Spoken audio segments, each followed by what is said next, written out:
젊은이는 미래를 말하고 늙은이는 과거를 말한다. 이런 말이 있습니다. 근데 오늘 목사님이 저보러 과거를 이야기하라고, 그러니까 늙은이 취급을 하고, 그래서 과거를 회상하면서 제가 과거에 대한 이야기를 잘 하지 않습니다. 그런데 오래간만에 과거에 내 과거가 어땠지? 그러면서 은혜는 담임 목사님으로부터 받고, 이제 저한테는 과거 이야기 속에서 여러분들이 건질 것이 있으면 건졌으면 좋겠다라고 하는 마음을 갖고 말씀을 잠깐 전하려고 합니다. 청량리에서 태어났어요. 청량리에서 태어났습니다. 그리고 홍파초등학교를 나왔는데 그때 학생들 숫자가 한 학년에 100명씩 16반 해갖고 그 학교가 10,000명이 넘는, 그래서 옆에 홍능초등학교가 생기는 그런 학교를 나왔습니다. 그리고 청량리에는 그 당시에 큰 고아원들이 있어서 이제 혼혈 아들이 학교 안에 많이 있었습니다. 제 어렸을 때 꿈은 청량리에서 깡패 두목이 되는 것이 꿈이었습니다. 그래서 깡패 두목이 되기 위해서 이제 무술을 다듬고 싸움도 하고 이제 그렇게 살았습니다. 어렸을 때 제가 잘하는 것 2가지가 있는데, 하나는 공부. 아버지가 동경대학을 나와서 좋은 머리를 타고났는지 공부를 잘했습니다. 그 다음에 싸움. 그래서 선생님들이 싸움을 하다가 붙잡혀가면 전부 다 제 편 들었습니다. 선생님들의 오해는 공부 잘하는 애는 먼저 안 건드린다. 근데 저는 늘 먼저 건드리고 시비 걸고 싸우는 그런 스타일의 사람이었습니다. 이제 교회라는 데는 다녀보지 못했고, 어렸을 때 저희 할머니가 동네에서 꽤 유명했는데 산기도를 주로 다녔습니다. 어떤 우리 기독교에 대한 어떤 이런 기도원이 아니라 나름대로 산기도를 다녔어요.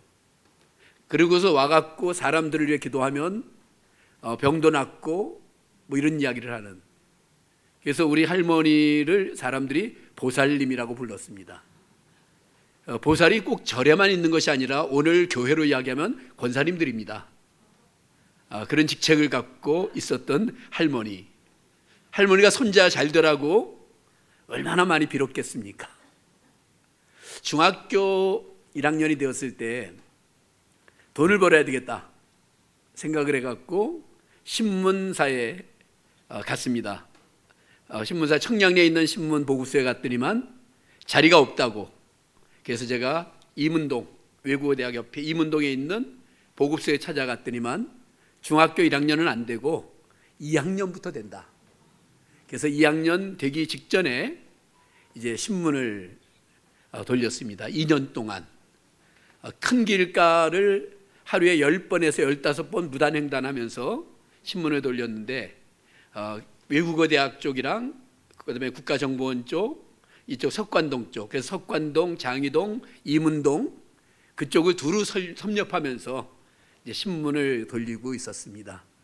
2년 동안 돌리다가 가까운 청량리로 가기로 마음을 먹었는데, 왜 청량리 보급소로 가기로 마음 먹었냐면은 여기서는 신문이 남아도 팔 수가 없는데, 그 당시에 청량리에는 신문이 남으면 그 버스들이 그 대왕코노라고 그랬어요. 옛날에 그 앞으로 오면은 지나가는 차에다가 신문을 팔면 수입이 된다는 겁니다.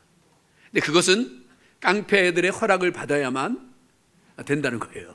그래서 제가 난 할 수 있다. 그래갖고 청량리 보급소로 옮기고 신문 팔다가, 신문 돌리다 남은 신문은 제가 다 걷어가지고 대왕코너 앞에서 신문을 팔았습니다. 주머니엔 늘 제가 칼은 안 갖고 다녔어요. 망치를 갖고 다녔지. 그때가 이제 고등학교 들어갈 때였는데, 고등학교 들어갔더니만 이제 학교에서 공고를 다녀서 용접을 해서 망치 하나를 딱 쥐고 다니면서 망치를 휘두르는, 그래서 우리 깡패 형들이 쟤 놔둬라 그래갖고 이제 신문 돌리는 고등학교 1학년 학생이 되었습니다. 5월 달이었죠. 1970년 5월. 제가 기억하는 그 5월, 제 인생에 행복을 주었던 그 5월. 그날도 이제 차에서 내려갔고 보급소로 뛰어가는데 어떤 여학생이 저를 딱 붙잡았습니다. 그러면서 저한테 이런 얘기를 했습니다. 오빠라고 이야기하면서 10분만 시간을 주면 오빠의 일생에 가장 놀라운 이야기를 해주겠다는 겁니다. 제가 그랬잖아요. 여학생이라고. 그러니 제가 시간은 없지만 10분 시간 줄 수 있지. 그랬더니만 하나님은 오빠를 사랑하시며 오빠를 위하여 놀라운 계획을 갖고 계십니다. 그래서 사역률을 쭉 옆에서 읽어주는 겁니다. 그러면서 저한테 같이 기도하겠냐고, 영접 기도하겠냐고. 그래서 아니, 싫다 그랬습니다. 그리고 헤어졌습니다. 그 다음 날 토요일이었는데 늘 제 마음에 갖고 있던 한 가지가 있었어요. 그건 뭐였냐면은 교회에서 그 당시에는 음악 차임벨이 울렸어요. 근데 저 차임벨을 한번 내가 때려 부셔야 되겠다. 그게 어디 교회 차임벨이었냐면 청량리에 있는 동도교회 차임벨이었어요. 내가 저 차임벨을 언젠가는 부시러 간다. 그런 마음을 먹고 있었는데 그 차임벨 소리가 나는데 그 차임벨이 저를 부르는 거예요. 오라고. 그래서 차임벨 소리를 따라서 교회까지 갔습니다. 그리고 보니까 지하 예배당에서 고등부 학생들이 예배를 드리고 있는 겁니다. 그래서 슬쩍 들어가서 앉았어요. 뒷자리에. 그때 전도사님이 계셨는데 설교를 하고 있었는데 그 전사님을 좋아하는 사람은 좋아하고 싫어하는 사람은 싫어하는 이름을 대면 길자연 전도사. 길자연 전도사님이 설교를 하고 있었습니다. 본문은 요한복음 9장. 제목은 실로암 못에 가서 씻으라. 그 설교를 하고 있는데 무슨 뜻인지 하나도 모르겠는데 눈물이 나는 거예요. 마음에 이렇게 움직임이 생기는 거예요. 그러면서 어저께 전도했던 그 구절 속에서 하나님은 당신을 사랑하신다는 사랑이라고 하는 단어가 제 가슴에 박히는 거예요. 그날 아주 충격적인 5월 토요일 충격적인 시간을 가졌습니다. 그리고서 이제 교회에 토요일 날, 주일 날 가는데 아무도 저한테 등록하라고 등록카드를 안 주는 겁니다. 왜냐하면은 그 아이들이 저한테 다 맞았던 애들이거든요. 그러니까 이거는 얘는 오면 안 된다. 2달을 열심히 나갔더니만 고3 선배들 5명이 절 부르더라고요. 한쪽 으슥한 데로 데려가더라고요. 그러면서 교회 나오지 마라. 그래서 제가 그랬습니다. 니들 나한테 맞을래? 나 교회 다녀야 되겠어. 교회 다녀야 되겠어. 그러니까 1대5 정도는 그 당시에 제 생각에는 이길 수 있다 이런 생각을 했어요. 싸워보면 이기는지 지는지 몰랐지만 그래서 선배들이 그냥 물러섰습니다. 그리고 나서 이제 교회를 2달 정도를 더 다니니까 권사님 한 분이 저한테 오셨습니다. 이름이 기억이 나요. 지금도 성남옥 권사님이라고 그 어떤 보건소 같은 데에 계셨던 권사님인데 절 찾아오더니만 진짜 너 교회 다닐래? 그러면서 싸움하지 않고 다닐 수 있어? 그래서 제가 다 끄떡였습니다. 그러면은 늘 권사님 옆에 와서 앉아라. 우리 고등부 교사였는데 그때 중등부 고등부가 나눠져 있을 때요. 그 옆에 앉아서 예배를 드리게 됐는데 교적 카드를 제가 그래서 5개월 만에 받게 됐어요. 근데 교적 카드에 특기, 취미 이런 게 있더라고요. 특기 싸움, 취미 싸움. 그러고서 이제 그 교회를 다니게 되었습니다. 근데 제 가슴 안에 품고 있는 하나님의 사랑이라고 하는 글자가 늘 사라지지를 않았습니다.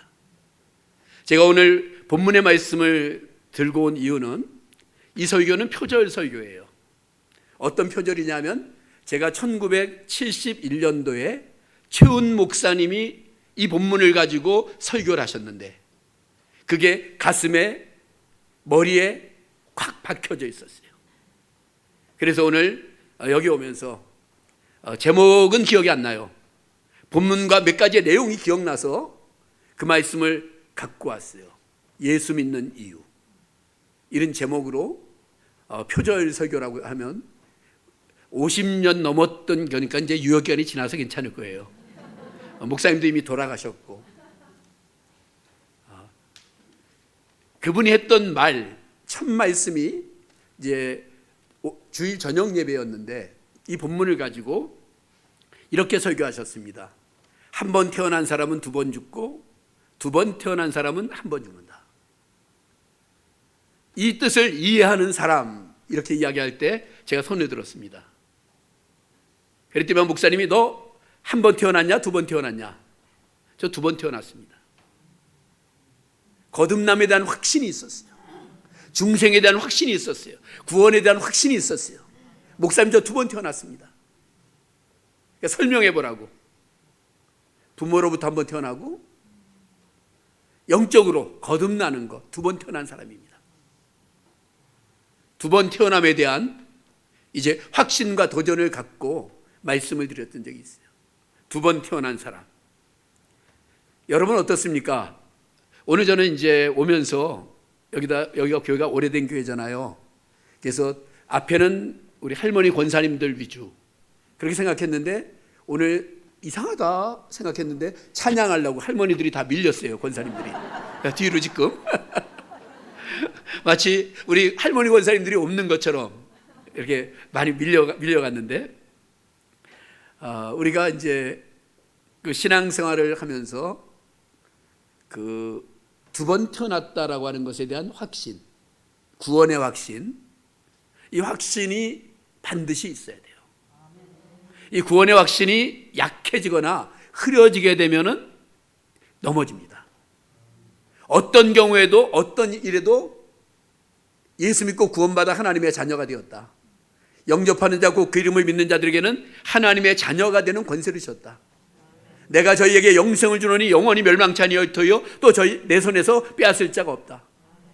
진실로 내가 너희에게 이르노니 내 말을 듣고 또 나 보내신 이를 믿는 자는 영생을 얻었고 심판에 이르지 아니하느니 사망에서 생명으로 옮겼다. 이런 어떤 영생에 대한 구원에 대한 확신. 그러니까 신앙생활을 할 때 기초가 중요한데 그 기초는 구원의 확신이에요. 나는 어떤 경우에도 어떤 상황에도 하나님 앞에 간다라고 하는 구원의 확신. 그 확신이 여러분에게 있어야 됩니다. 구원의 확신. 그 구원의 확신이 있는 사람들이 이제 삶의 주인을 예수 그리스도로 인정하고 현실 속에서 살아가는 것이 바로 신앙생활이에요. 이 구원의 확신이라고 하는 기초가 없으면 거기에다가 아무리 뭐를 쌓아도 잘 올라가지 않아요. 다시 무너져요. 다시 절망해요. 다시 힘들어져요. 그런데 영접이라고 하는 말이 무슨 말이냐면 여러 가지 의미가 있지만 의자가 하나 있어요. 그 의자에 우리 모든 사람의 의자에 왕좌라고 표현하는데 내가 앉아 있어요. 모든 사람은. 그런데 어느 날 예수님을 영접하게 되었을 때 그 왕좌의 자리에서 나는 내려앉고 주님이 그 자리에 앉으시는 거예요. 그게 바로 영접이에요. 근데 한번 돌아보세요. 그렇게 했는데 세월 속에서 시간 속에서 내가 그 자리를 다시 차지하고 있지는 않는지. 영접했던 주님이 내 안에 내 주인으로 모셨던 내 안에 내 중심에서 모든 것을 인도하셨던 주님을 밀어내고 내가 그 자리에 앉아 있지는 않는지. 그러면은 돌아봐야 돼요.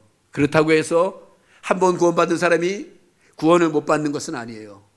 왜냐하면 내가 저희에게 영생을 주노니 영원히 멸망치 아니할 터이요 또 저희를 내 손에서 빼앗을 자가 없다. 한 번 구원받은 하나님의 백성들은 영원히 구원받아요. 그렇지만은 우리가 확신 있게 힘 있게 능력 있게 신앙생활하기 위해서는 구원의 확신이 든든하게 자리를 잡고 내 안에서 뿌리를 내려야 이게 가능하게 되는 거예요. 제가 고등학교 1학년 때 이렇게 우여곡절 끝에 그러다가 학교 공고 자동차과를 다녔는데 이제 학교에서 이제 저한테 기능공 대회 대표를 하라고 그래서 고1 때 학생 기능공대에 나가서 1등을 하고 고2 때 전국 기능공대에서 1등을 해서 제가 독일까지 고등학생 때 세계 기능공대회를 다녀왔습니다. 물론 가서 입상 못했어요. 우리는 찝차 엔진을 만졌는데 가니까는 벤즈 엔진이라 구경만 하고 돌아왔고, 돌아왔을 때 딴 사람들은 막 카퍼레이드를 하는데 저는 버스 타고 뒤에 앉아서 들어왔던, 그러면서 굉장히 갈등을 했어요. 어떤 갈등을 했냐면 목사의 길을 가고 싶다. 목사의 길을 가고 싶다. 그런데 우리 어머니 생각하니까 내가 돈 벌어서 어머니한테 효도해야 돼. 그 갈등이 굉장히 컸습니다. 굉장히 힘든 갈등과 고민이 있었어요. 그래도 결단하고 이제 총신대학에 입학을 하게 됐어요. 총신대학에 입학을 하게 됐는데 그리고 20살 때부터 전도사를 시작을 했습니다. 제가 이제 은퇴할 나이가 얼마 남지 않았어요. 54년생이니까. 근데 제가 74년부터 전도사를 했으니까 지금 거의 50년 가까이 이제 전도사부터 이렇게 하게 된 거예요. 지금은 교회를 개척해서 37년째 교회 개척에 대한 이야기도 조금 이따가 제가 조금 더 말씀을 드릴게요. 그래서 이제 학교를 다니다가 군대를 가야 되겠다 싶어서 군대를 갔습니다. 군대를 갔더니만 저한테 1급 정비사라고 참모총장 자가용 정비사라고 해서 공군 본부에다가 저를 보내놨습니다. 대방동에 있는. 근데 그 공군 본부에 갔을 때 이제 저한테는 특별한 일들이 있었습니다. 그 당시에 저는 보이는 모든 사람에게 10분만 시간을 주시면 인생의 가장 놀라운 이야기를 해드리겠다라고 붙드는 사람이었습니다. 저한테 보통 그 장군들도 그렇고 10번 이상씩 막 붙잡히고 10분만 시간을 달라 그러면은 도망가고, 군대에서 일은 안 하고 그냥 무조건 저만 보면 10분 시간 없어 그러고 도망가는 그런 일들이 많았습니다. 제가 지금 그 경험 가운데서 이런 경험이 있어요. 한 번은 한 분을 붙잡고 10분까지 시간을 주시면, 지난번에도 그랬잖아. 한 번 더 해봐라. 그래서 이제 하나님은 우리 딱 보니까 계급이 완스타예요. 장군님을 사랑하시며 장군님을 위하여 놀라운 계획을 갖고 계십니다. 그러면서 장군님은 죄인입니다. 그래서 쭉 진행을 했어요. 그러면서 제가 영접하시겠습니까? 그랬더니만 나 장로야. 그러면서 너 다음 주에 우리 공군 의사들이 몽땅 모여서 세미나를 하는데 1시간 동안 예수 그리스도가 누구인가를 설명하고 1시간 동안 그러니까 질문에 응답할 수 있겠냐고. 하겠습니다. 그래서 의사들, 공군 전체 의사들 200 몇십 명을 모아놓고 제가 이제 예수 그리스도가 누구인가에 대한 강의를 하고 질문을 받고, 빛나는 이등병 때 우리 이제 장교들을 모아놓고 그 일들을 이제 진행하기도 했습니다. 그러면서 정말 감동적이고 감격적인 군대 생활, 물론 그 가운데 제가 갈등도 좀 있었어요. 목사가 돼야 되는가에 대한 갈등도 있고 여러 가지가 있다가, 이제 아까 제가 길자연 목사님 이야기했잖아요. 제가 처음에 갔던 데가 봉신제일교회, 지금의 왕성교회인데 거기 전도사를 하다가 군대를 갔고 십자수 기도원이라고 기도원을 샀다는 거예요. 그래서 제가 하나님의 음성이구나. 제가 산에서 2년 동안만 기도하고 내려오겠습니다. 군대 제대하고 그 다음날 이 더블백을 들고 산에 가서 2년 동안 산속에서 기도하고 뭐 나무도 패고 정말 은혜 받고 능력 받고 그러고 내려왔습니다. 물론 그때 귀신 들린 사람도 많이 쫓아냈고 또 신비한 사람들이 그 당시에 기도원에 많이 왔기 때문에 은사와 은혜도 이제 많이 체험을 했습니다. 그러면서 제 마음속에 이제 점점 예수 믿는 이유들에 대한 생각들, 그러다가 오늘 이제 제가 최훈 목사님의 설교 얘기를 했잖아요. 어떤 인생이 되는가, 예수를 믿으면. 그게 정리되었더라고요. 그 정리된 것이 바로 예수를 믿으면 하나님이 위해 주시는 인생이 된다. 오늘 31절이에요. 만일 하나님이 우리를 위하시면, 이런 표현이 성경에 나옵니다. 자기 아들을 아끼지 아니하시고 우리 모든 사람을 위해 내주시니가 어찌 그 아들과 함께 모든 것을 옛날에는 은사로 주시지 않겠느냐. 하나님이 위해 주시는 인생이 된다.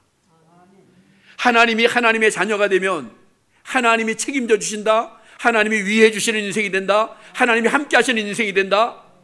하나님의 능력, 하나님의 은혜, 하나님의 권능이 함께 한다는 그것이 마음속에 자리를 잡고 위해 주시는 인생.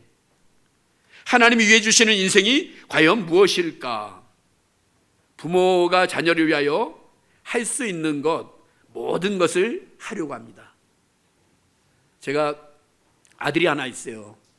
근데 이제 목사는 안 됐고 손자가 하나 있어요. 7살입니다. 근데 제가 아들 하나 있을 때 교회를 개척하고 연립주택 지하에서 개척하고 그러다 보니까 아들한테 작은 것 하나 사줘본 적이 없어요.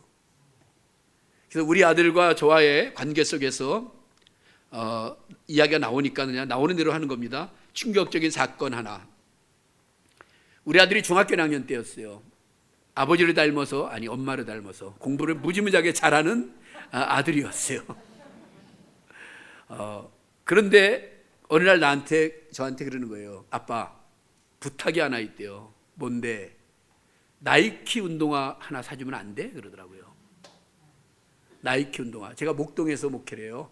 그 당시에 목동, 지금도 그렇지만 잘 사는 사람들이 많은 동네입니다. 나이키. 그래서 내가 아들 붙들고, 야, 나이키가 목사 아들이 왜 필요하냐 하면서 신정 제1시장에 가서 왕자표 운동화를 사줬습니다. 저는 그때 아들의 마음을 몰랐어요. 아들이 왜 나이키가 필요한지를 물어봤어야 되는데 몰랐어요. 왕자표를 사줬어요.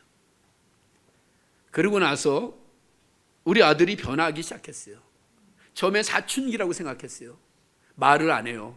말을 안 들어요. 심통을 부려요. 화를 내요. 그러더니만 중간고사에 몽땅 백지를 탁 내놓고 왔어요.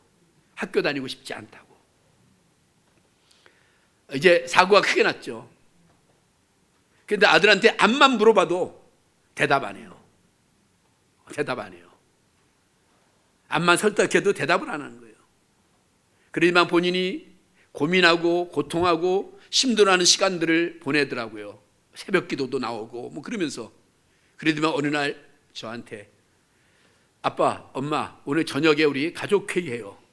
몇 시에 모이세요? 14살짜리 아들, 가을이었는데. 그래서 엄마, 아빠, 아들 셋이 모였어요. 아들이 저한테 이렇게 얘기했습니다. 아빠는 나를 위하시는 분입니까? 내 편이십니까? 나를 사랑하십니까? 막 석사포처럼 저한테 막 쏟아냈어요. 그러더니만 마지막으로 한 얘기가 아빠는 나를 위해 죽을 수 있어요? 그러는 거예요. 그러더니만 지네 엄마를 향해서 엄마는 나를 향해서 나를 위해서 죽을 수 있어요? 그러는 거예요. 그러니까 우리 집사람이 기회다 싶은지 저한테 당신은 나를 위해 죽을 수 있어요? 그러더라고요. 그래서 나도 물어봤죠. 나를 위해서 우리 집사람으로 죽을 수 있냐? 아들 보러 죽을 수 있냐? 대답들을 안 하고. 그러다가 이제 제가 제일 약자니까 대답을 하게 됐어요. 아들을 위해서, 나 아들을 위해서 죽을 수 있어. 죽을 수 있다. 그러니까 우리 집사람이 나를 위해서는요 그러더라고요. 원래 결혼하고 10년까지는 죽을 수 있는데 그때가 15년이라. 그래서 제가 거짓말 조금 못해갖고 죽을 수 있지. 그래서 엄마가 아들을 향해서 난 너를 위해서 10번도 죽을 수 있다. 그래서 아들이 눈물을 쭉 흘리더라고요. 그러면서 우리 아들이 회복이 됐어요. 그러니까 우리 집사람이 그렇게 말하더라고요. 나는 너를 사랑해. 너를 위해서 죽을 수 있어. 10번도 죽을 수 있어. 그 말에 아들의 삶에 변화가 찾아와서 다시 목동에서 제일 공부 잘하는 아이로 과외 한 번 안 하고 나이키 한 번 안 사줬지만 제일 공부 잘하는 아이가 돼서 우리나라의 제일 좋은 대학을 들어갔습니다. 그런 우리 아들에 대한 이야기. 근데 이 개척교회를 제가 두서없이 막 하는 겁니다. 하고 싶었어요. 많은 교회에서 저를 큰 교회에서 청빙을 했지만 개척교회를 하고 싶었어요. 근데 돈이 없었어요. 그래서 무슨 마음을 가졌냐면 나는 된다. 어디서 하든 된다. 라는 마음을 갖고 목동에 연립주택 지하를 얻어가지고 교회를 시작했어요. 그런데 2달이 됐는데 한 명도 안 오는 거예요, 교인들이. 제가 설교 되게 잘했거든요. 너무 잘해서 교인들이 이해를 못해서 그렇지. 전도사 때, 이제 부목사 때 설교 잘하는 사람들 있죠. 조심해야 되는 것이 너무 설교는 자긴 잘해요. 근데 교인들은 이해를 못해요. 은혜도 못 받고 막 신학적으로 철학적으로 막 하는 건데 난 되게 잘하는데 아무도 이해하지 못하는. 2달이 지났는데 근데 누구든지 와서 들어주면 좋겠는데 안 오는 거예요. 아무도 안 오는 거예요. 2달이 되었을 때 우리 5살짜리 아들한테 대예배 야 네가 기도해라 그랬더니만 이렇게 기도하더라고요. 하나님 우리끼리만 예배드리지 않게 해주세요. 아이가 너무 힘들었던 것 같아요. 우리끼리만 예배드리지 않게 해주세요. 큰 교회에 있다가 와서 그 기도를 하나님이 들으셔서 그날부터 한 사람 사람들을 보내주기 시작했어요. 근데 별로 많이 늘지 않았어요.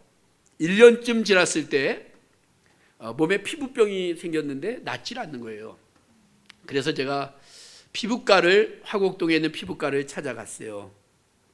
근데 피부과 의사 선생님이 저를 탁 보더니만 어디가 아프십니까? 라고 묻지 않고 행복하십니까? 이렇게 묻는 거예요. 그 원래 목사가 묻는 거거든요. 근데 그 의사가 저한테 행복하십니까? 라고 묻는 거예요. 그래서 제가 예, 행복합니다. 그러니까 아니 하도 행복해 보이셔서 저는 1년 동안 교회 연립주택 지하에서 개척을 하고 아주 힘든 과정들을 가고 있는데 그분이 볼 때는 행복해 보인 거예요. 너무 행복해 보여서. 그래서 자기 하소연을 하는 거예요. 나는 환자들이 많으면 짜증나고 환자들이 없으면 화나고 그러니까 늘 짜증과 화가 몸에 꽉 배어 있다는 거예요. 그러면서 하는 이야기가 자기가 그 장대현 교회라고 평양의 유명한 교회 설립한 사람의 손자인데 충영교회에서 김창희 목사님 주례로 결혼도 했는데 이제는 교회도 그렇고 그 짜증나는 이야기를 하는 거예요. 그런데 제가 그랬어요. 예수 믿으면 행복해집니다. 그러니까 어떤 예수를 믿으면 행복해지네요. 그래서 저랑 성경 공부를 하게 됐어요. 다음 주 월요일부터 성경 공부를 점심시간 2시간에 비우고 하겠다는 거예요. 그래서 그럽시다 하고 갔더니만 이제 안과 의사나 이분은 피부과 의사예요. 그 다음에 치과 의사 3명이 딱 앉아 있더라고요. 왜 저한테 봉투를 줘요. 보니까 30만 원이에요. 뭐냐 그랬더니 수강료래요. 그렇지. 그쵸. 수강료 10만 원씩 해갖고 한 달에 30만 원씩 드린대요. 그때 우리 교회 헌금이 한 달에 30만 원 나왔습니다. 그런데 30만 원 주니까 내가 얼마나 잘 가르치겠어요. 교회는 부흥을 안 하고 거기만 부흥하기 시작했는데 18명까지 화곡동에 있는 모든 의사들이 다 모이는 거예요. 월요일마다. 교회는 교회 다니란 말 안 하기로 했거든요. 교회는 부흥을 안 하는데 그 성경 부흥만 부흥해요. 근데 저는 괜찮았어요. 한 달에 180만 원씩. 회계 장로님 집사님도 필요 없어요. 나 혼자 가지면 돼요. 그냥 주는 거 받으면 되고. 그러다가 그 피부과 의사가 어느 날 교회를 왔더라고요. 교회에 왔길래 내가 김 선생님 웬일이십니까? 그랬더니만 누가 또 어렸을 때부터 11조를 하면 복을 받는다고 해서 제가 11조를 한 3년쯤 해볼까 하고 왔대요. 그러니까 은혜 받으러 왔다는 얘기도 안 하고 11조를 3년쯤 하려고 왔대요. 그래서 11조를 이렇게 헌금함이 있었는데 주지도 않고 저한테 직접 주는 거예요. 야, 신앙에 대해서 저거 해서. 그거 세보래요. 그분의 특징이 그거예요. 세보라는 거. 그래서 그 자리에 셌어요. 그랬더니만 이제 120만 원 되더라고요. 11조가. 그리고 3년 동안 11조를 해보겠다고. 그래갖고 11조가 이제 많이 계속 늘기 시작하고 교인들도 조금 부흥하기 시작했어요. 그러던 어느 날, 이 설교는 언제 하지? 이게 더 재밌죠? 그러던 어느 날 제가 설교를 했어요. 우리가 이제 연립주택 지하에서 건물을 누가 하나 짓길래 건물 4층으로 세를 들어서 갔었어요. 근데 이제 학생들도 들고 그러길래 설교 때 그렇게 얘기했어요. 우리가 여력이 되면 아래 학원 하나가 나왔는데 학원 하나를 내보내고 교육관을 쓰면 좋겠다. 그런 설교를 했어요. 그러고 나서 한 2시쯤 됐는데 그 당시에는 이제 핸드폰은 없고 집 전화로 전화가 왔어요. 이제 김 집사입니다. 이제 선생에서 집사로 바뀌었어요. 서울이 집사, 김 집사입니다. 그러더라고요. 예, 집사님. 오늘 목사님 설교를 듣다가 내가 헌신해야 되겠다라고 하는 마음이 들어서 집에 가서 이렇게 통장이랑 다 정리해 보니까는 6천만 원이, 그 당시 6천만 원 큽니다. 6천만 원이 있어서 다음 주에 헌금하려고 하는데 한 층 얻을 수 있겠습니까? 그래서 예, 집사님 그 아래층 4천만 원에 100만 원이 나왔습니다. 얻을 수 있습니다. 그게 마음이 들떴어요. 2시간쯤 있다가 전화가 오는데 그 전화벨이 이렇게 울리더라고요. 김 집사입니다. 김 집사입니다. 김 집사입니다. 그래서 내가 이 전화는 안 받는 거야. 받으면 안 돼. 뭔가 이상해. 그런데 이제 한참 울리다 끊어졌어요. 다시 또 김 집사입니다. 김 집사입니다. 그래요. 그래서 내가 받아야지. 받았는데 김 집사입니다. 그러는 거예요. 그치, 김 집사지. 하시는 말씀이 목사님한테 이렇게 이야기하고 난 다음에 친구랑 통화를 하는 중에 요즘에 이제 레이저 기계를 사서 피부과를 하면 돈을 많이 번다고 하는데 제가 물었습니다. 얼마인데요 그거? 그러니까 6천만 원이래요. 야, 절반도 아니고 6천만 원이래요. 근데 그 김 집사가 놀라운 이야기를 하는 거예요. 목사님, 다음 주에 6천만 원을 헌금하라고 하면 하고 이 기계가 버는 돈을 다 헌금하라고 하면 이 기계로 벌어서 헌금하겠습니다. 내일 아침까지 목사님 기도하시고 이제 말씀해 주세요. 제가 그날 밤을 꼬박 세우고 기도를 했어요. 그리고 결심을 했어요. 6천만 원 헌금하라고 시키려고. 아침에 전화를 했습니다. 이제 제가 딱 결심을 했어요. 6천만 원 하세요 하려고 전화를 했는데 이 입이 기계 사세요 그러더라고요.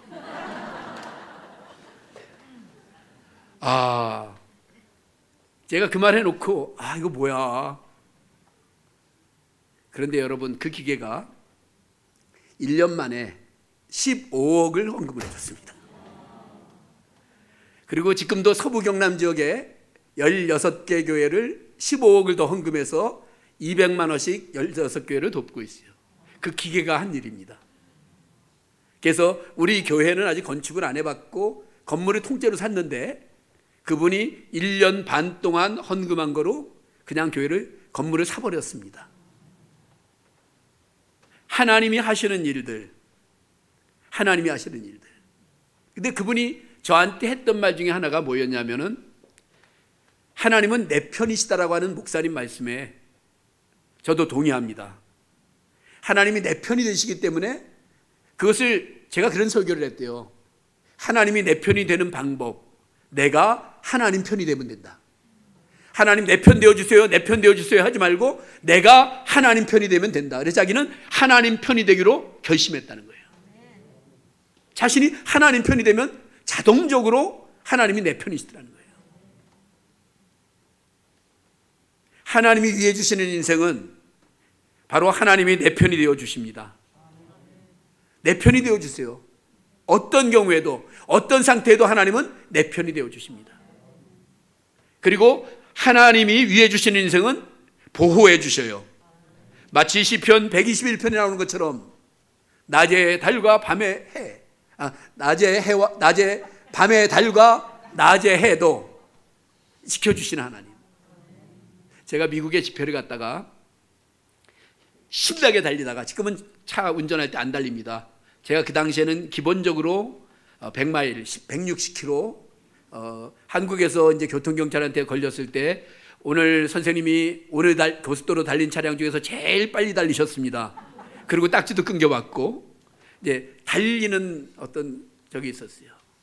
근데 미국에서 한번 운전하다가 신나게 달리다가 앞에 큰 트럭이 가로막는데 완전히 제가 옆으로 틀었다가 뒤집어갖고 몇 바퀴 굴러갖고 넘어갔습니다.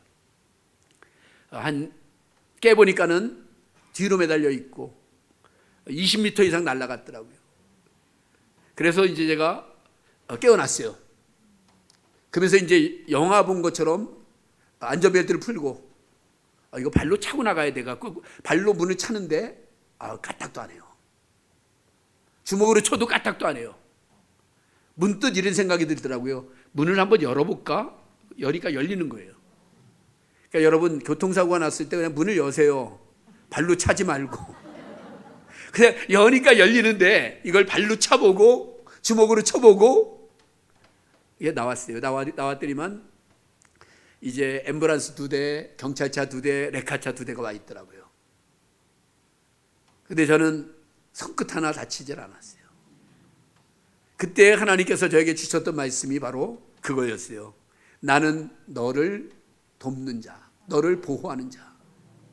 시편 121편이 생각나더라고요. 내가 산을 향하여 눈을 들리라. 나의 도움이 어디서 올까? 나의 도움이 천지를 주신 여호와에게서다. 하나님이 나를 위해 주시는구나. 내 편이 되어 주시는구나. 이 부분에 대해서 마음에 큰 감동을 받았던 적이 있어요. 자, 우리가 성경 가운데 다 중요하지만 제일 중요한 것을 꼽는다면 로마서에도 8장에도 1절, 2절이 제일 중요해요. 8장 우리가 오늘 여러분과 함께 뒷부분을 읽었습니다만 8장 1절, 2절에 보면 이렇게 나오고 있습니다. 이제 로마서 8장에 보면 뭐라고 나오냐면 그리스도 예수 안에 있는 자에게는 결코 정죄함이 없나니. 정죄함이 없다. 죄로 정함이 없다 하면서 그 다음에 뭐라고 나오죠? 생명의 성령의 법이 죄와 사망의 법에서 해방하였습니다. 여러분 성경 가운데 가장 중요한 말씀 중에 하나인 것을 믿으시기 바랍니다. 거기 뭐가 나오냐면은 죄와 사망이 법이라 그랬어요. 성경이 말하는 법은 변하지 않는 거예요. 다시 말하면 모든 인생은 죄와 사망의 법 아래 놓여져 있어요. 죄로 말미암아 죽는 것, 사망에 이르는 것, 그것이 바로 모든 인생에게 주어진 일이에요. 그런데 성령의 생명의 성령의 법, 성령의 법으로 해방하였다. 작은 법이 죄와 사망의 법이라면 생명의 성령의 법은 큰 법이에요. 큰 법 아래 놓여 있기 때문에 우리는 죄와 사망의 법에 적용을 안 받아요. 여러분들이 예수를 영접하고 하나님의 자녀가 됐고 주를 바라보고 사는 사람들이라면 여러분은 어디에 해당되느냐? 생명의 성령의 법 아래 놓여지는 사람이 되는 거예요. 죄와 사망의 법에서 상관없어요. 그래서 어떤 자가 되느냐? 이기는 자가 되는 거예요. 이긴 자가. 신천지 사람들이 자기들이 14만 4천 명 이긴 자를 이야기하는데 이긴 자는 오직 예수 그리스도를 믿고 하나님의 자녀가 된 저와 여러분 우리들인 것을 믿으시기 바랍니다. 아멘. 우리가 바로 이긴 자예요. 아멘. 죄와 사망의 법에서 생명의 성령의 법으로 이긴 자가 된 것. 그래서 우리는 언제나 마음속에 나는 이긴 자야. 이긴 자야. 정죄에서 해방된다. 정죄는 바로 죄로 정했다는 거죠. 그래서 이제 텔레비에도 나오고 막 하면서 박옥수라는 사람은 이제 그 정죄에서 해방됐다는 말을 너무 강조해 갖고 죄가 없다, 죄를 죄로 여기지 않는다 이런 얘기들을 해서 문제가 되고 있어요. 그런 의미는 아니고 나중에 목사님한테 자세히 들으시기 바랍니다. 단지 성경이 주시는 말씀은 우리는 정죄에서 해방됐다. 죄와 사망의 법에서 놓여졌다. 생명의 성령의 법 아래 놓여져 있다.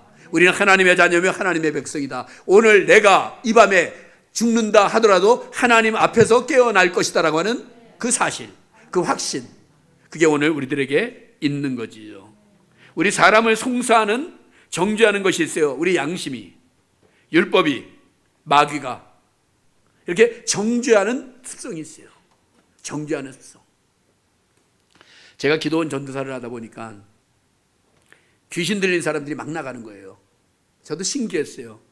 내려와서 대학 졸업 논문이 귀신론에 관한 연구, 대학원 졸업 논문도 귀신 축사와 정신병 치료, 물론 김기동 목사 귀신론 반대 논문을 썼어요. 근데 한 번은 우리 그 담임 목사님 친구분이 평창동에서 사셨는데 그 부인이 이제 신앙생활을 하는데 어떤 사람에게 안수를 받다가 귀신이 들렸대요. 그렇다고 저보러 가서 고치고 오라 그러더라고요. 해결하고 오라고. 그 집에 한 달 동안 제가 하숙하듯이 머물렀습니다. 그랬더니만 밤마다 나를 깨워요. 귀찮게 하고 놀재요. 근데 이 귀신 들린 사람은 얼마나 센 귀신인지, 어떤 뭐 남대문 시장에서 어떤 여자 목사가 안수를 했다는데 우리나라에서 청바지 공장을 제일 크게 하던 분이었어요. 나가지가 않아요. 웬만한 건 내가 나가 그러면 나갔는데, 나가 그러면 싫어 그래요. 나가 그러면 안 나가. 그냥 우리 놀자 그러고. 이건 답이 안 나오는 거예요. 그때 이제 20대 때 기도 끝내고 학교 다닐 때인데, 이거 어떻게 해? 그래갖고 이제 어느 날 저녁엔 또 그러더라고요. 얘기 좀 하세요. 그래서 보니까 니네 교회 부목사 5명 있지, 전도사님 누구누구 있지, 이름까지 다 알아요. 하면서 그래도 그 교회에서 네가 제일 나아. 그래서 되게 좋아했어요. 제가 제일 낫대요. 전도사인데. 그 사람들 능력 없잖아. 넌 능력도 있고 넌 목사가 돼도 훌륭한 목사가 될 거야. 근데 듣고 보니까 처음엔 기뻤는데 듣고 보니까 그 누가 얘기하는 거예요? 귀신이 얘기하는 거더라고요. 한 번은 나 혼자 힘으로 안 된다고 해서 기도 많이 하는 권사님들 한 10명 정도가 이제 기도하러 그 집으로 몰려왔어요. 다 한 가닥쯤 하는 사람들이다. 그래서 왔어요. 왔는데 문 앞에 탁 여는데 그 귀신 들린 사람이 하는 얘기가, 아무개 권사, 내가 네 죄를 아는데 여기가 어디라고 오냐. 그러니까 갑자기 바쁜 일이 생겼다고 가시더라고요. 그 어려움 끝에 제가 안 되겠다, 내 영성이 약해졌나 보다 하면서 며칠 금식을 하고 이제 붙들고, 원래 귀신은 명령하는 거예요. 붙드는 거 아니거든요. 귀신은 명령하는 거고 병든 사람은 안수하는 거고. 근데 그때는 그거 몰랐어요. 그냥 붙들고 몸부림치고, 그래서 기도하다가 땀에 그냥 범벅이 되게 되면 잠깐 기다려, 그리고 가서 넌닝구 짜고 다시 입고 와서 또 기도하고. 그 싸움에서 제가 2박 3일 동안 붙들고 잠시도 안 놔두고서 하니까 너 같은 놈 처음 봤다, 내가 간다 그러고 가더라고요. 아직까지 안 왔어요. 갔습니다. 그러면서 계속 송사하는 것, 그 사람 무슨 죄 졌는지 너 알지? 이러면서 지적하는 어떤 일들, 그게 바로 사탄 귀신들이 하는 일들 중에 하나예요. 그런데 우리는 정죄에서 해방되죠. 오늘 본문의 말씀을 보면은 해방되는 것만이 아니라 사랑의 줄에서 끊어지지 않는다. 한번 하나님께서 붙들면 그 사랑의 줄은 아주 끈적끈적한, 그 당시에 아마 우리 최우 목사님 계실 때 나이롱 줄이 제일 튼튼했나 봐요. 나이롱 줄, 든든한 나이롱 줄 같이 끊어지지 않는다, 이렇게 설교를 하셨더라고요. 나이롱 줄. 나는 바꿨어요. 철사 줄보다도. 정말 끊어지지 않는 하나님의 사랑의 역사가 있는 줄 믿으시기 바랍니다. 하나님이 우리를 위하시는 일들. 근데 가장 중요한 것이 어디에서 우리가 볼 수 있냐면 이긴 자가 된다는 거예요. 오늘 본문의 말씀에 보면 그리스도 예수 그리스도로 말미암아 이긴다, 넉넉히 이긴다, 확실하게 이긴다, 이기고도 남는다. 우린 누구냐? 이긴 자예요. 이기고도 남는 자예요. 넉넉히 이기는 자예요. 예수 믿으면 예수 안에서 우리는 모든 것들을 이기는 자예요. 성도들이 오늘 영적 싸움만이 아니라 세상과의 싸움에서 너무 움츠려 있어요. 코로나 상황이 우리를 더 움츠리게 만들기도 했어요. 그런데 우리 마음은 새로워져야 돼요. 우리의 마음은 하나님 앞에서 이긴 자가 된다. 난 이긴 자야. 난 이긴 자야. 오늘 넉넉히 이긴다, 이기고도 남는다. 마치 사무엘상 17장에서 소년 다윗 골리앗을 물치러 갈 때 물몇 5개의 돌을 취했죠. 어떤 사람들은 골리앗의 형제가 5명이니까 5명 다 나와도 한 놈씩 그냥. 근데 우리가 또 그렇게 해석할 수도 있겠지만은 쉽게 골리앗 한 방에 날렸잖아요. 몇 개 남았어요? 4개. 이기고도 남는다. 넉넉하다는 거예요. 넉넉하다. 베세다 광야 요한복음 6장 5천 명을 먹이고도 12광주리가 남았다. 왜 남겼을까? 이기고도 남는다. 남음이 있는 것. 우리는 우리 인생 속에 겨우 간신히 힘들게 이렇게만 살았던 사람들도 신앙과 믿음을 갖고 살아가면 이기고도 남는 축복이 있는 것을 믿으시기 바랍니다. 현재의 고난은 장차에 나타날 영광과 비교할 수 없다. 우리의 인생 속에서 고난들, 우리 목사님 많이 아프신 거 제가 알아요. 전에 많이 아팠던 거. 그 고난을 이기신 분 대단해요. 우리 총회에서도 정말 대단한 분이시다. 우리가 아프면요 그냥 넘어져요. 제가 지금 갈비뼈가 들 붙었어요. 무슨 말인지 모르시죠? 2달 전에 갑자기 막 살이 빠지는 거예요. 그리고 식은땀이 나고 그래서 이거 뭐야? 근데 제가 평생 소원은 배 들어가는 거였는데 배가 막 들어가는 거예요. 그래서 하나님이 내 배를 집어넣어 주시나 보다. 그러고서 이제 병원도 안 가고 약도 안 먹고 이제 8월 달에 종합병원 예약한 게 하나 있어 그때까지 버틸라고 하다 보니까는 이제 10kg까지 빠졌어요. 우리 부목사들이 저울을 사갖고 내 방에 갖고 오더라고요. 그래서 뭐야? 그랬더니만 목사님 올라가 보세요. 그래서 올라가 보니까 10kg 빠졌다.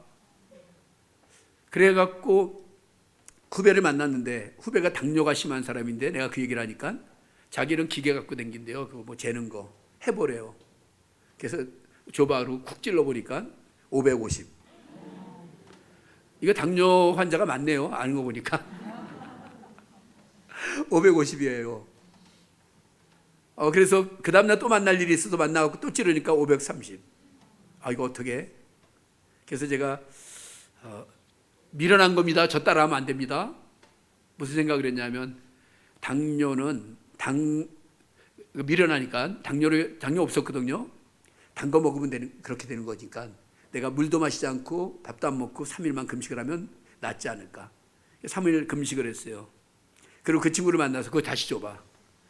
찔러보니까 3일을 금식해서 그런지 250으로 떨어졌더라고요.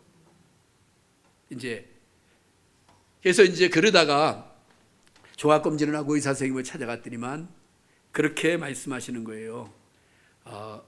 그리고 이제 열심히 먹어서 다시 좀 찌고 있었는데 빠진 건 근육이고 찌는 건 살입니다.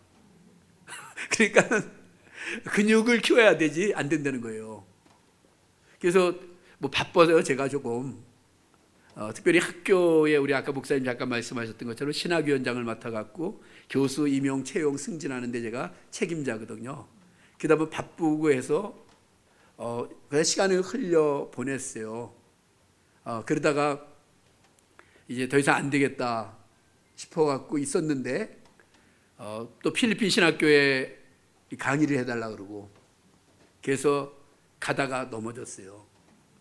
사람이 넘어질 때 물론 이제 나이가 들면서 넘어지면 팔목 짚으면 팔목이 상한되지만 그날 공항에서 한 손에는 핸드폰, 한 손에는 여권, 표를 딱 받고 나서 탁 돌아서 다 걸려서 예전 같으면 넘어지지 않을 사람이 넘어진 거예요.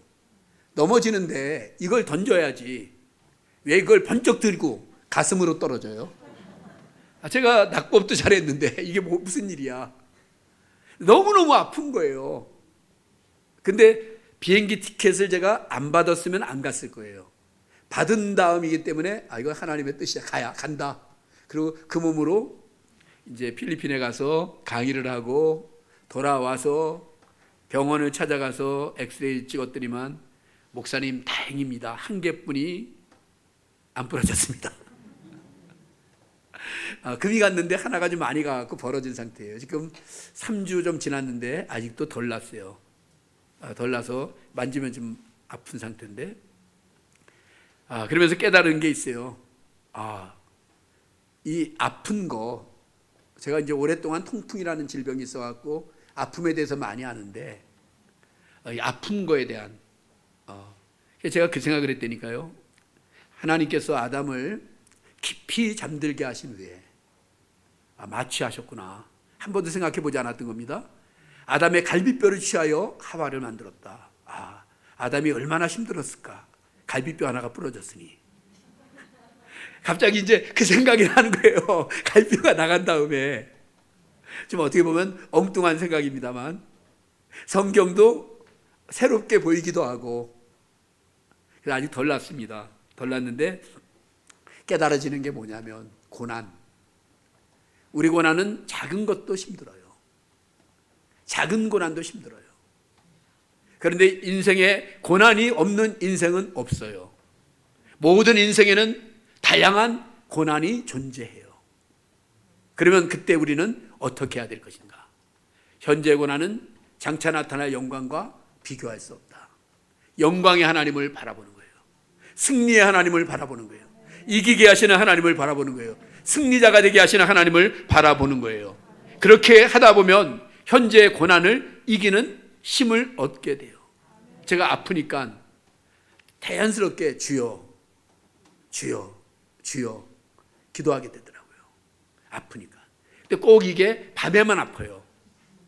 그러니까 밤중에 하나님 앞에 오랫동안 내가 철야 기도를 안 했더니만 하나님께서 기도하라 하시는가 보다, 이런 마음이 들어서 붙들고 주여, 주여, 주여.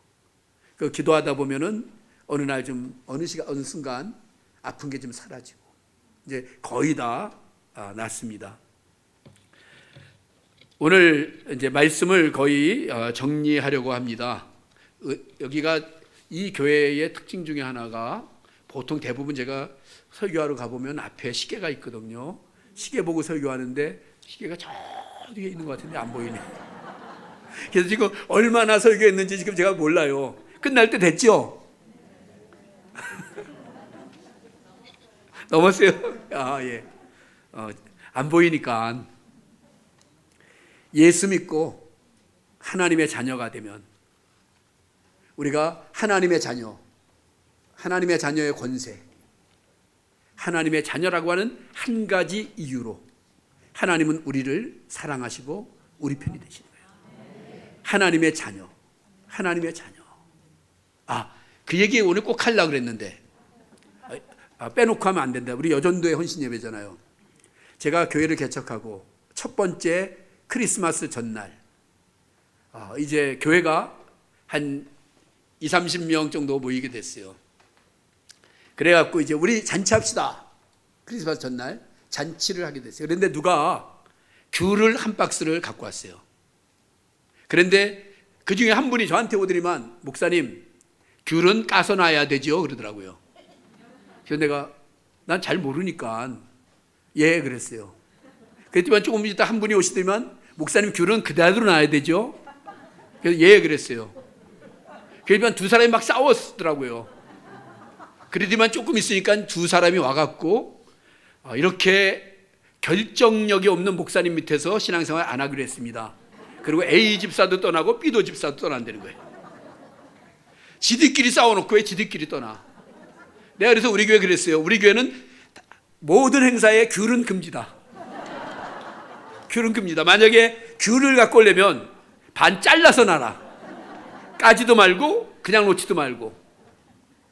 교회 일이라는 것이 아무것도 아닌 것 같고, 어떻게 보니까는 개척교회 목사라고 그래서 그런지 그 한 방에 귤 갖고 목사를 갖다가 괴롭게 만들어요. 저 깜짝 놀랐습니다. 정말 아픔이었어요. 근데 그분들이 빨리 나가준 게 다행이다라는 건 나중에 이제 깨달았지만, 딴 교회 가고 그 교회를 두 조각 냈더라고요. 센 사람들이에요. 우리가 신앙생활하고 예수 믿는다는 것은 하나님의 자녀가 되었다는 것이고, 우리가 하나님 앞에서 굉장히 중요한 사람이 되었다는 겁니다.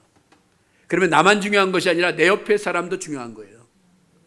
하나님께서는 나를 위해서만 십자가를 지신 것이 아니라 내 옆에 사람을 위해서도 십자가를 지셨어요. 바울이 이런 말을 했습니다. 나는 죄인 중에 괴수다. 이 말은 나는 죄인 중에 첫 번째라는 말이고, 이 땅에 나 혼자만 있다 하더라도 주님께서 이 땅에 오셔서 나를 위해 죽으셨을 거다라고 하는 그 신앙 고백이에요. 1대1의 고백이에요. 하나님과 나, 많은 사람을 위해 죽은 것이 아니라 나 한 사람을 위해서 주님이 죽으셨다라고 하는 그 고백이 거기에 담겨져 있는 거예요. 내가 귀한 사람이라고 한다면 내 옆에 사람도 귀한 사람이에요. 내 옆에 사람도 주님께서 그분을 위해서 죽으실 만큼 가치 있는 사람들이에요. 이런 중요한 사람이라는 것을 교회 성도들끼리 잊어버려요. 나만 중요하다고 생각하고 나만 대단하다고 생각하고 내 옆에 사람은 아무것도 아닌 것처럼 주님이 그 사람을 위해 죽으셨는데, 주님이 그분을 위해 죽으셨는데, 예수 믿는 우리 하나님 보시기에 매우 중요한 사람입니다. 나만 아니라 옆에 사람도 중요한 사람입니다. 우리 모두가 중요한 사람들이 되었어요. 그러면서 성경은 말합니다. 그렇기 때문에 하나님이 위해 주시는 인생이 된다. 하나님이 위해 주신다. 정죄에서 해방된다. 그리고 이긴 자가 된다. 오늘 우리 석관종합교회 성도 여러분, 한 분 한 분이 모두가 이긴 자가 되시기를 바랍니다. 승리하는 분들이 되시기를 바랍니다. 아까 목사님 말씀 들어보니까 저희 제일 친한 친구 중에 한 사람이 임창일 목사님이에요.